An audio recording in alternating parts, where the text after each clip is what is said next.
आज आणखीन एक पार्सल आलं. तुम्हाला प्रश्न पडला असेल की एवढे कशाचे पार्सल येतात, काय काय मागवत असते, त्याला एवढे पैसे कुठून येतात. तर तुमच्या ह्या सर्व प्रश्नाची उत्तरे तुम्हाला मिळतील, पण एका सेपरेट व्हिडिओमध्ये. कारण ह्या व्हिडिओमध्ये जर सांगायला गेले तर व्हिडिओ खूपच मोठा होईल. तर हाय, हॅलो, नमस्कार. कसे आहात सगळे? मजेत आहात ना? मजेतच असायला हवे. मी दीक्षा तुम्हा सगळ्यांचं खूप मनापासून स्वागत करते आपल्या चॅनलमध्ये. तर सकाळची सुरुवात झाली या पार्सलपासून.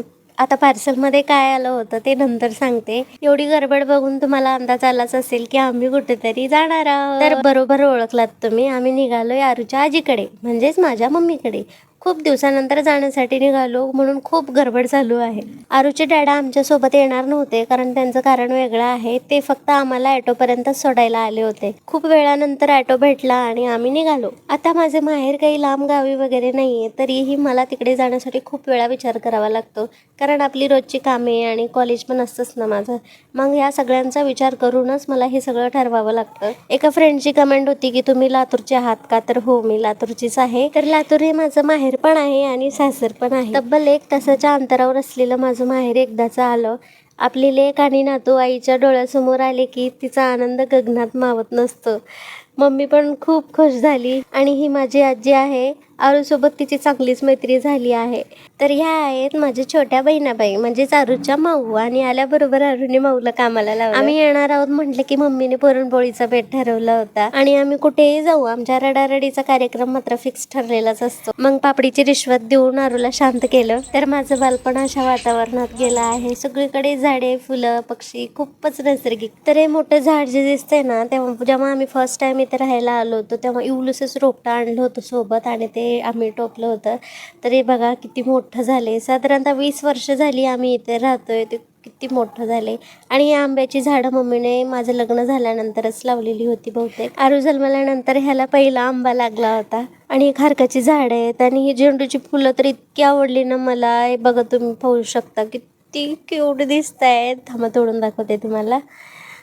हे पहा, किती म्हणजे किती छान दिसते. खूपच ऊन लागत होतं. मम्मी पण आरूला घेऊन आली. पहिलं अशा प्रकारे अशा फुलांचे हार केले जायचे. झेंडूचा ट्रेंड आलाय. कसं वाटते आरुष? माऊ, माऊची काय गरज आहे? खेळ ना.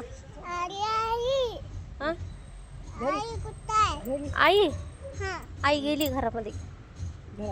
मी आजीला काढून द्यायचं असतं तर आजीच मला काढून देत होती आणि मी एन्जॉय करत होते. मग थोड्याच वेळामध्ये आम्ही निघालोय बाहेर फेरफटका मारून यायला. तर किती एन्जॉय करतोय पहा. आणि ऊन तर लागत होतं, परंतु मन कुठं बसते घरी बसण्यासाठी. बाहेर फिरायला जावंच म्हणतंय. जर तुम्ही लातूरमधून ह्या व्हिडिओला बघत असता तर तुम्हाला माहीतच असेल हे ठिकाण कुठले, तर कमेंटमध्ये नक्की सांगा. आणि तिथं बहुतेक कार्यक्रम झाला होता वाटतं. हासे का? आणि हे बघा मामा बाचस.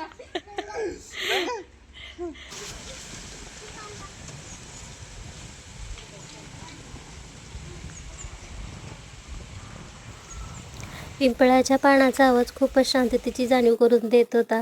इतकं शांत वातावरण. काही फुले दिसली ती तोडून घरी आलो. आणि मग येईल ना मी. आम्ही फिरून येईपर्यंत इथं मम्मीनं पुरणपोळी तयार करून ठेवली होती. ती खाल्ली आणि मम्मीने म्हटली की टिकली लाव. सासूबाईच्या वरचं बोलत असते ती. आणि इथे बघा या दोघांची मस्ती कशी चालू आहे. आरुष लहानपणीचं त्याचं टोपडं सापडलं होतं, ते घालून बघतोय. बघता बघता वेळ कसा निघून गेला काही कळलंच नाही. 5 वाजले आणि इथं पाणी देण्याचा कार्यक्रम चालू होता.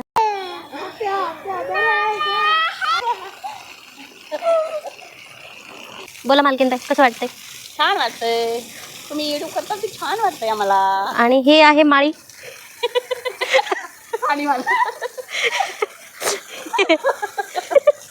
हे माळी दादा आहे.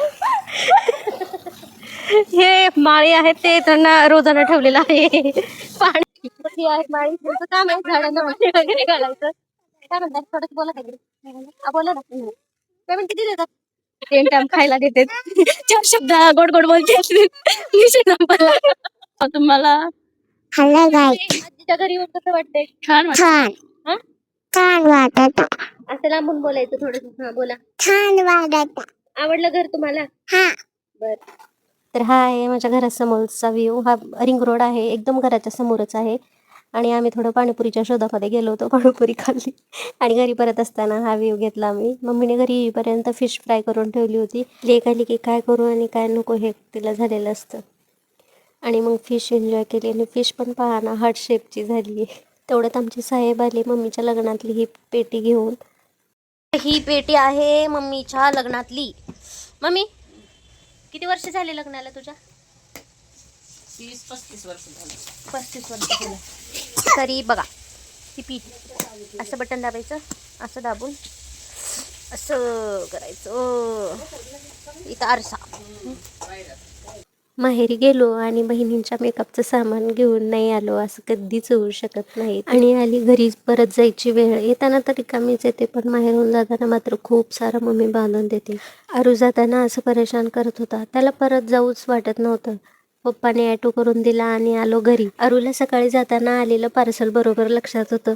तो आल्याबरोबर खोलायला बसला, तर त्याच्यामध्ये मी हे किचन क्लिन्झर मागवलेलं होतं. की पार्सल येतात ना की मलाच माहीत नसतं नेमकं कोणतं येणार आहे. हे दारावर आल्यावरच मी चेक करते, मग तेव्हा कळतं की आज हे पार्सल येणार आहे. तर मम्मीने तिकडून अरूच्या डॅडासाठी आणि मामासाठी जेवण पॅक करून दिलं होतं. मग आम्ही सगळ्यांनी बसून जेवण केलं आणि नंतरची ही आरूची आणि आरूच्या डॅडाची मस्त. काय करत आहे तू? तर अशा प्रकारे आजचा दिवस संपवला. भेटूया नेक्स्ट व्लॉगमध्ये. Bye bye.